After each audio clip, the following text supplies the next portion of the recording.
Waalaikumsalam warahmatullahi wabarakatuh.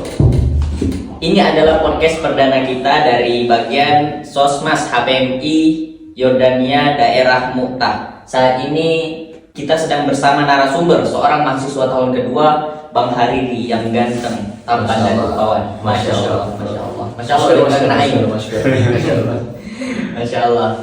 Nah, Bang Hariri ini adalah bagian kontak person di Mu'tah. Jadi untuk maba-maba yang saat ini tertarik ingin mendaftar ke daerah Mu'tah Yordania, nah kalian bisa menghubungi langsung ke Bang Hariri ini. Ya, misalnya kalian ada pertanyaan terkait dengan bagaimana kuliahnya di sini, Bang, atau gimana keadaan di sini, bagaimana pemandangannya, bagaimana tentang wisata-wisatanya, itu kalian bisa langsung tanyakan ke Bang Hariri. Dan kita juga ditemani dengan ketua bagian sosial masyarakat Mu'tah, yaitu Bang Yazid Nailan Farid. Yazid Nailan Farid, ingat namanya, ingat. Untuk maba-maba nanti kalian harus hafal namanya. Harus hafal namanya, hafal orangnya. Siap. Ya, di podcast perdana kita pada malam hari ini kita akan membahas seputar Yordania, terkhususnya Mu'tah, yang ditemani oleh narasumber Bang Hariri dan hostnya saya sendiri dan juga Bang Farid. Ya, untuk memulai, mari saya serahkan ke Farid. Kepada Farid saya serahkan. Oke, Bang. Jadi kan mungkin di beberapa calon adik-adik kita di sini di Mu'tah ini, calon pelajar adik-adik kita di Mu'tah ini, mungkin ada beberapa pertanyaan yang terbesit di mereka. Bang, misalnya, gimana sih masyarakat Mu'tah itu, gitu wataknya gimana? Terus kita kalau pas-pasan itu harus ngapain? Terus tabiat mereka itu bagaimana? Siap. Silakan Bang Hariri. Jadi bagaimana watak, lebih ke karakter orang Arab itu, karena kita pasti ketika datang pertama kita pasti culture shock sama karakter mereka. Kita pasti kaget dengan sikap mereka, tapi kita harus membiasakan. Kita harus terbiasa dengan sikap mereka. Nah, bagaimana tanggapan Bang Hariri tentang watak dan karakter orang Arab itu? Baik, untuk karakteristik orang Yordania khususnya Mu'tah sendiri, mereka ini orang-orang Arab ini melaksanakan seperti hadis Nabi SAW. Yang pertama, hakul muslim ala muslim situ idza laqitahu faslim alaih. Maka jika mereka bertemu, maka saling mengucapkan salam. Nah, ini adalah salah satu bentuk yang mereka terapkan oleh hadis Nabi SAW. Jadi nggak perlu heran ketika sesampainya kita nih di Yordania, khususnya di Mu'tah, ketika kita berpapasan dengan orang Arab itu, ketika kita langsung salaman, mereka paham. Pasti mereka mengucapkan assalamualaikum, dan mereka itu bakal menanyakan kabar kita. Contohnya kaif hala syekh bar atau min'anna kaif anna kaifanna. Nah, maka mereka itu bakal nanya kepada kita. Nah, jadi orang-orang Arab ini, orang-orang Jordan khususnya Mu'tah ini, mereka ini muhtalamin, kuaisin, zainin, hilwin, masya Allah, orang-orang Arab. Masya Allah. Jadi nggak perlu khawatir ya, ketika kita sampai di sini kita bakal disambut dengan lapang dada, dengan bergembira oleh orang-orang Arab tersebut. Masya Allah. Bahasa Bang Hariri ini sudah sangat fasih ya. Masya Allah. Bahasa, jadi di Jordan ini kita menggunakan bahasa Arab Amiyah guys. Jadi nggak usah seperti yang kita pelajari di pondok, tapi ada campuran lagi dari bahasa daerahnya, daerah Jordan, Amiyah Jordannya itu. Betul. Nah, jadi kalau bisa diambil kesimpulan, mereka itu sangat mengamalkan hadis Nabi, yaitu ketika bertemu mereka saling sapa walaupun tidak saling mengenal. Betul. Dan mereka sangat menghargai, menghormati para penuntut ilmu, apalagi penuntut ilmu syariah. Betul, masya Allah. Betul, masya Allah sekali.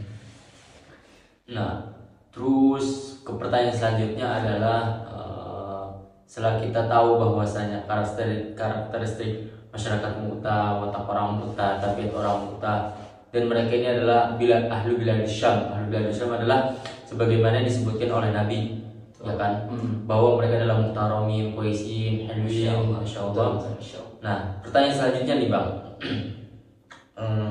apakah di Mu'tah University itu terdapat markas lugoh sebagaimana di University of Jordan atau Yarmouk University? Jadi sekedar info bahwasannya di markas lugoh ini diadakan untuk menyeleksi kepantasan kita dalam kemampuan berbahasa Arab. Betul. Apakah di Mu'tah itu ada penerapan markas lugoh seperti di jamiah-jamiah lainnya atau tidak? Baik, untuk Mu'tah sendiri tidak ada markas lugoh ya atau ujian bahasa, tetapi di Mu'tah sendiri ini ada ujian kompetensi yang dimana terdiri dari bahasa Arab, kemudian bahasa Inggris dan komputer. Nah, dimana kalau kalian di bawah nilai KKM yang di 60, kita harus mengambil mata kuliah yang kecil tersebut. Namun apabila kita di atas 60 di nilainya, kita nggak perlu ngambil mata kuliah tersebut yang nilainya kecil. Nah, jadi aman buat kalian yang misalkan, aduh saya nggak bisa bahasa Arab, nggak bisa bahasa Inggris, komputer, jadi nggak perlu khawatir. Kita soalnya di Mutah ini tidak ada ujian markas logo, jadi insya Allah langsung kuliah. Nah, makanya nggak perlu diherankan mahasiswa Mutah ini, mereka ini ada yang lulus 2 tahun 8 bulan, dan paling lama itu di Mutah lulusnya cuma 4 tahun. Dan itu juga 4 tahun itu standar di Indonesia. Standar di Indonesia. Nah, ada paling cepat biasanya 3 tahun standar di Jadi Mutah ini. adik-adik nih ya, nggak usah takut. Jadi nih kita di kuliah di Jordan ini kita bisa lebih dari mereka yang di Indo. Kenapa? Karena itu kita bisa lulus lebih cepat, kita bisa lebih mengeksplor lebih cepat.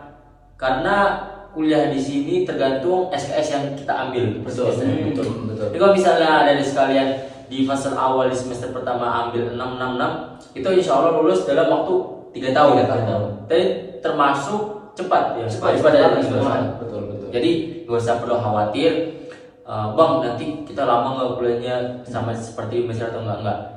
Jordan ini cukup berbeda kurikulumnya dengan Timur Tengah lainnya. Betul.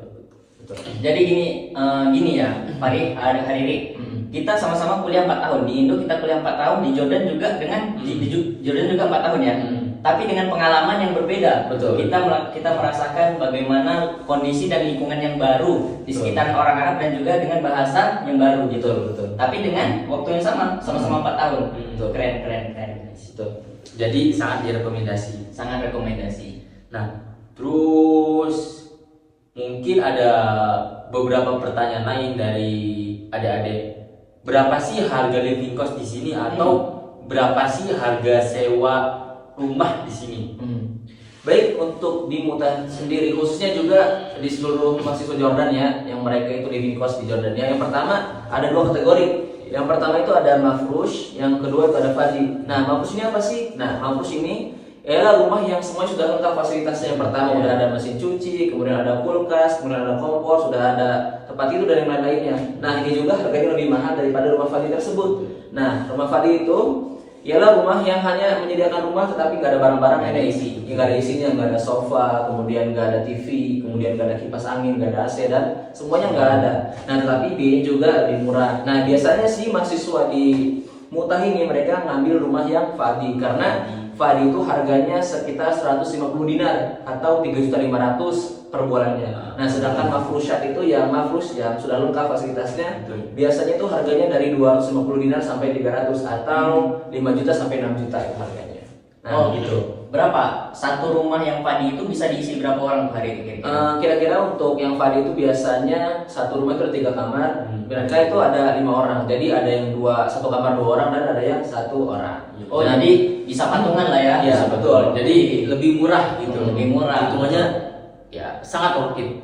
Kira-kira misalnya kita hitungannya satu rumah bisa diisi 5 orang. Satu rumah isi 5 orang, berarti kita patungan kira-kira berapa itu? Berarti 150 dibagi 5 sekitar 30 dinar. Sekitar 30 dinar. 30 dinar itu ya 600 ribuan. 600 ribuan, murah lah ya. Iya, murah. Mantap.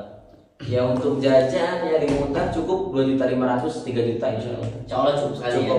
Cukup. Betul. Kita bisa belajar dengan fokus di Bumi Syam tanpa memikirkan bagaimana kita makan besok, bagaimana kita tinggal. Betul. Karena semuanya karena dengan ya 150 juta atau sekitar 3 jutaan itu udah cukup. Betul. Tentunya kita sebagai orang Indonesia ya, kita tidak bisa melepaskan makanan daripada citra rasa Indonesia ya kan? Citra rasa Indonesia. Tentunya kita pasti kangen nih sama Masakan Indo, rasa-rasa masakan Indo atau apapun makanan itu. Nah, di Jordan ini khususnya, apakah ada tempat yang menjual bumbu-bumbu masakan Indo atau racikan-racikan masakan Indo? Khususnya di Mutah ya, atau di Yordania itu tersendiri khususnya ada kayak jual masakan-masakan gitu, dan kemudian kayak bumbu di Indonesia gitu kan. Ada di Aman itu, yakni Pasar Asia Mart.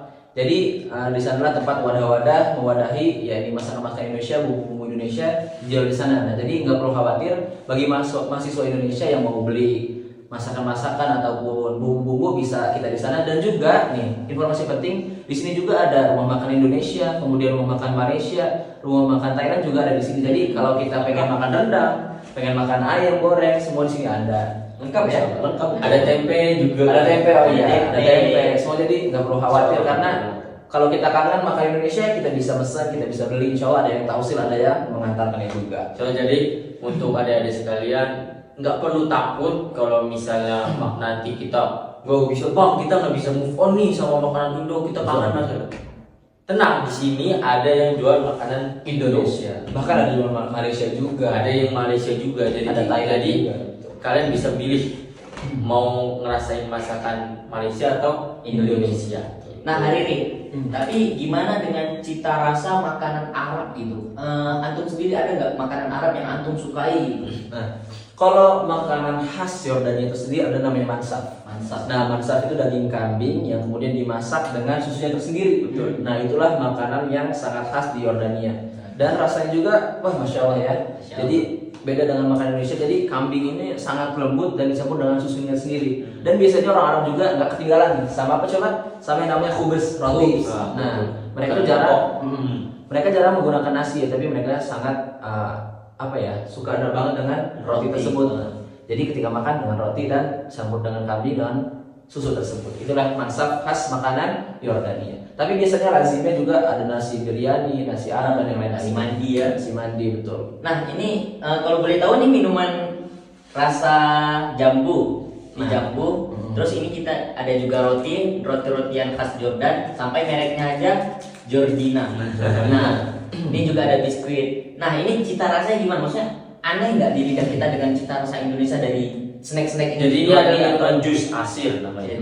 Asir ini. Jadi ya sama kayak Indonesia kalau ini ya, miso ini seperti kayak fruity. Nah. Fruity. Nah, ini rasa apple ini, rasa apel ini rasanya kayak fruity.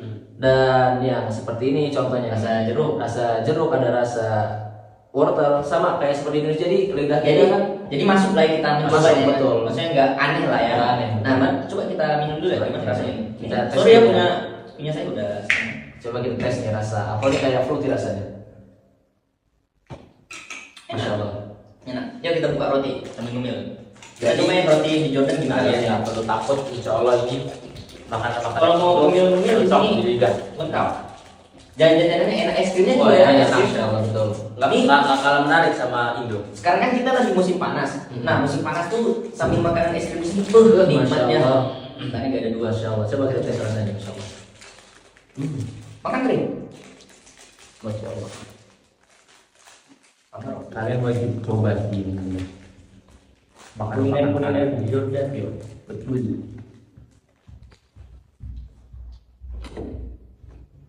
Rasanya kayak bolu biasa. Enak. Misalnya ini di lidah kita benar-benar cocok, benar-benar bulu ya kan. Bagi kita namanya brownies ya. Brownies ya. Benar-benar enak. Enak. Beda. Fruity banget, Masya Allah. Bisa coba. Nah hari ini gimana dengan tempat wisata yang ada di Yordania? Apa yang populer gitu? Yang bahkan sampai katanya itu sampai masuk ke 7 keajaiban dunia. Betul. Itu gimana Rin? Yang pertama, ya betul. Jadi di Yordania Masya Allah banyak destinasi sejarah-sejarah terlebih dahulu, khususnya di Mutah. Yang pertama itu ada Castle Karak. Castle Karak. Castle Karak ialah suatu bangunan yang mengesankan yang dibangun oleh tentara salib, yang dimana bangunan tersebut dijadikan benteng untuk melawan pasukan Islam. Dan kemudian yang kedua ada destinasi ialah Ma'rokah Mu'tah, ialah sejarah perang Mu'tah, Sejarah perang.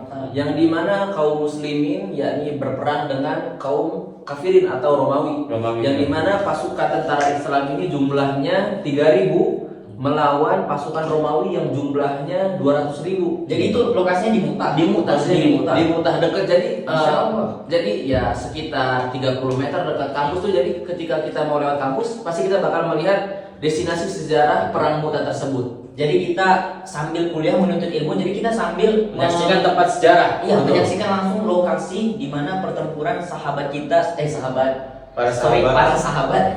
Siapa aja? Yang pertama itu Zaid bin Harithah, Zaid bin Harithah. yang kemudian Abdullah bin Rawhah, Abu bin Rawah. dan yang sangat terkenal ialah Ja'far at-Tayyar. Ja'far at-Tayyar. Dan mereka juga makam juga di sini kan. Jadi kita kalau mau ziarah, kita mau melihat sejarah gitu kan, kita nggak perlu jauh-jauh, hanya untuk ke kampus sudah dekat untuk melihat sejarah mereka. Jadi di Mu'tah, di kampus Mu'tah tersendiri kita bisa sambil menimba ilmu di bangku perkuliahan, kita juga menyaksikan lokasi langsung perang Mu'tah, juga ada makam dari para syuhada, sahabat-sahabat perang Mu'tah, guys. Betul, masya Allah. Jadi Mu'tah ini adalah memang awal tempat penaklukan awal, tempat penaklukan Di bumi Syam. di bumi Syam. Ya, jadi yang dimana Islam masuk di bumi Syam melalui Mu'tah, Betul. melalui peperangan antara kaum muslimin dengan Kaum Romawi. kaum Romawi. Jadi tepatnya di mana? Di Mu'tah. Di Mu'tah. Itu. Masya Allah. Nah, Hariri, itu kan tadi yang lokasi wisata yang berada di Mu'tah. Nah, gimana dengan lokasi wisata yang di daerah lain? Yang pertama ada Jerash di Jerash. Aman. Kemudian ada Petra. Petra. Masya Oh, Petra. Allah. Petra yang judul kejuaraan kejuaraan dunia. Kemudian ada Wadirum. Wadirum yang sangat ikonik dengan pasir-pasir yang halus dan juga Betul. tempat tempat syuting beberapa film Seperti Transformers Betul. dan Aladdin. Ada Aladdin. Aladdin. Dan kemudian juga ada yang terkenal ialah Laut Mati, Dead Dead Sea. Dan kemudian yang terakhir juga adalah Laut Aqaba. Laut Aqaba. Oh, Jadi ya Laut Aqaba itu perbatasan dengan Palestina. Oh, Masya berbatasan dengan Palestina. Betul. Aqabah itu maksudnya sebentar. Seperti bayangan kita, negara Arab bukan hanya yang tandus dengan gurun atau dengan berbatuan, tapi ada juga lautnya, guys. Betul. Laut, yaitu laut mati dengan kadar garam yang sangat tinggi, dan juga Aqabah. Aqabah ini seperti pantai biasa ya. Pantai biasa. Ada ikannya, Ada ikannya dan berbatasan langsung dengan Palestina. Keren. Jordania keren. Keren Jordania. Nah, terus jika kita tidak merasa cukup belajar di saat bangku kuliah, kita ingin menambah insight baru nih, Betul. wawasan baru, entah itu dari pelajaran syariah lainnya atau misalnya pengen kita murojaah hafalan atau nambah hafalan. Adakah di Mu'tah ini khususnya tempat-tempat untuk belajar lagi halakoh selain daripada di kampus? Ya, talaki. Lagi. Yang pertama itu ada Profesor Dr. Amin Al-Butush. Beliau adalah salah satu pernah mengajar di Madinah Al-Munawwarah dan beliau juga pernah menjadi salah satu mufti di daerah Yordania. Jadi bagi kawan-kawan nggak perlu khawatir karena banyak masyayikh yang masya Allah yang insya Allah juga bakal mengajarkan kita ketika kita ingin belajar menambah insight diri kita, figur diri kita. Jadi nggak perlu khawatir.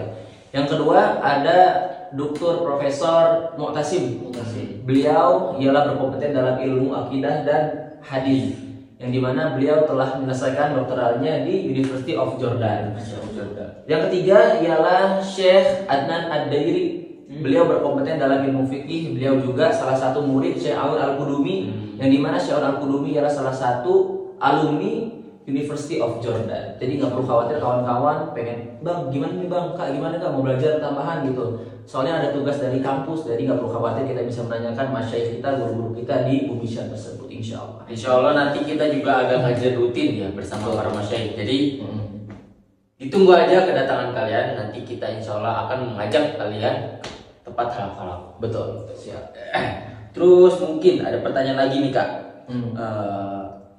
Untuk menambah pengalaman baru, experience baru, itu kegiatan apa sih atau organisasi apa sih yang bisa kita dapatkan di Jordan ini? Atau misalnya kita ingin menambah networking atau relasi lagi? Ya betul. Jadi salah satu organisasi terbesar di Yordania yang terkenal ya, yang pertama ialah HPMI, ialah Himpunan Mahasiswa Pelajar Indonesia yang ada di Yordania. Apa sih HPMI ini bang? Apa sih HPMI kak? Banyak yang bertanyakan apa sih organisasi apa? Jadi HPMI ini sendiri ialah tempat wadah menaruh bakat-bakat kita. Contoh nih kita nih, bang, abang Pari apa sih sukanya, hobinya? Nah, kita misalkan hobi bola, kemudian hobi nyanyi, hobi silat. Ya segala bidang kita bisa mewadahi di HPMI tersebut. Jadi nggak perlu khawatir karena bidang kita bisa berjalan di HPMI tersebut. Insya Allah bisa terjun langsung juga kita ke sana, betul. Oh, jadi HPMI ini adalah organisasi mahasiswa Indonesia yang berada di Yordania. Betul. Yang menaungi semua kegiatan kemahasiswaan, Betul. khususnya mahasiswa Indonesia. Betul. Dan juga saling berkolaborasi bersama mahasiswa-mahasiswa lain seperti dari negara lain seperti dari Malaysia, Filipina, Thailand. Betul. Keren. Jadi nggak perlu khawatir jika kalian punya bidang-bidang yang memungkinkan, jadi bisa di HPM tersebut Oh. diwadahi. Jadi ya misalnya adik-adik maba punya skill khusus yang bingung gitu ketika di Yordania apakah bisa dikembangkan atau tidak gitu. Nah, di HPM Yordania ini sangat bisa untuk mengembangkan skill Betul. dengan dibimbing dan bahkan bisa bergabung langsung dengan HPM Yordania. Betul. Nah, mungkin ini the last question, pertanyaan terakhir Bang. Boleh. Kenapa sih Bang Hariri memilih Mu'tah itu? Apa sih istimewanya Mu'tah di hati kita? Nah, Nih pertanyaannya, bagus. Masya Allah ya.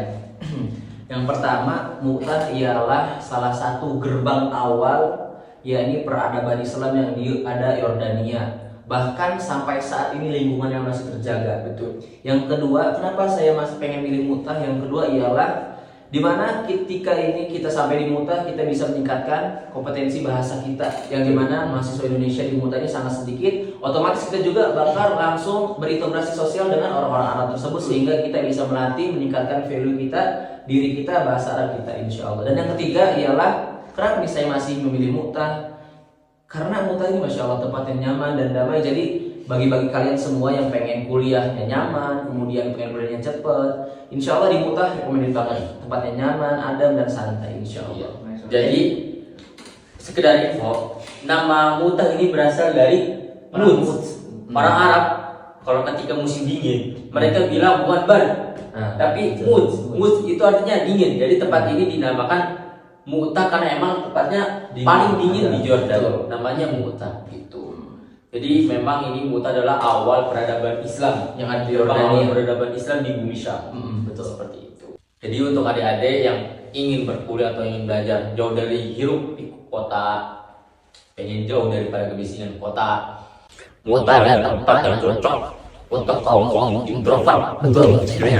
Enggak gitu juga ya guys. Jadi spoiler dikit nih, Mu'tah ini adalah sebuah kota yang dimana keaslian lingkungan dan keaslian warganya itu masih sangat terjaga guys. Di sekitar sini itu banyak mazroah yaitu kebun milik orang Jordan, juga para penggembala domba, keledai, juga kuda banyak di sini guys. Betul. Nah, jadi kita berinteraksi langsung dengan warganya, dengan keaslian orang Arab itu. Bahkan ketika kita menyaksikan para penggembala itu, kita seperti merasakan seperti di zaman Nabi, karena Nabi Muhammad ini Salah satu menjadi penggembala. salah satunya penggembala, benar kan? Betul. Nah, jadi kita benar-benar merasakan kita seperti kembali ke zaman Nabi Muhammad SAW. Cukup sekian guys podcast kita pada malam hari ini. Podcast perdana dari bagian sosial masyarakat HPMI Yordania daerah Mu'tah. Insya Allah kedepannya kita akan melakukan podcast dengan narasumber yang berbeda. Betul. Nah, intinya dari saya sendiri, saya ingin menyampaikan untuk adik-adik maba tercinta yang ingin melanjutkan studinya ke daerah Mu'tah, jangan ragu. Insya Allah ada Abang Hariri, ada Abang Farid, dan ada abang-abang lainnya yang siap membimbing antum semua sampai najih mendapatkan gelar S1 di Mu'tah Yordania, Mu'tah University. Silakan dari Abang Hariri, mungkin ada kata-kata penutupan, dan dari Abang Farid. Jangan lupa kedatangan kalian kami tunggu di Mu'tah. Jadi jangan lupa kalian daftar dan pilih Mu'tah University. Jangan lupa chat di kontak person atas nama Hariri, kontak person Mu'tah University. Sekian dari kami. Assalamualaikum warahmatullahi wabarakatuh. Waalaikumsalam warahmatullahi wabarakatuh.